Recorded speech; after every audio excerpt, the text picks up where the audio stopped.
Assalamualaikum warahmatullahi wabarakatuh. Nami kula Lailia Putri Febrianti, nomor absen 22 saka kelas 9E. Kula dina iki badhe nyebutake anatomi awak. Sing pertama yaiku sirah mustika. Sing keloro mripat yaiku paninggal. Sing ketelu alis yaiku simbah. Sing kepapat irung yaiku imba. Sing kelima idep yaiku ibling. Sing kepitu lambe yaiku latih.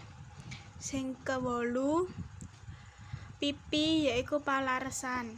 Sing kesongo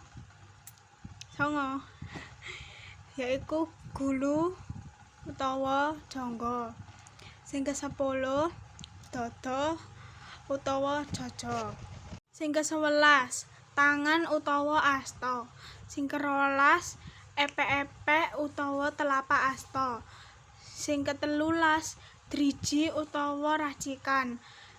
Sing ke-14 pupu utawa wetis. Sing ke-15 dengku utawa jekun.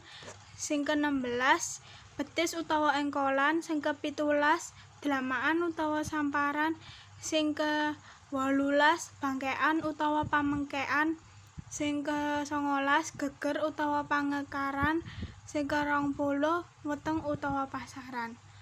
Sekian teko anatomi awak sing kula terangake. Kula wangsuli. Wassalamualaikum warahmatullahi wabarakatuh.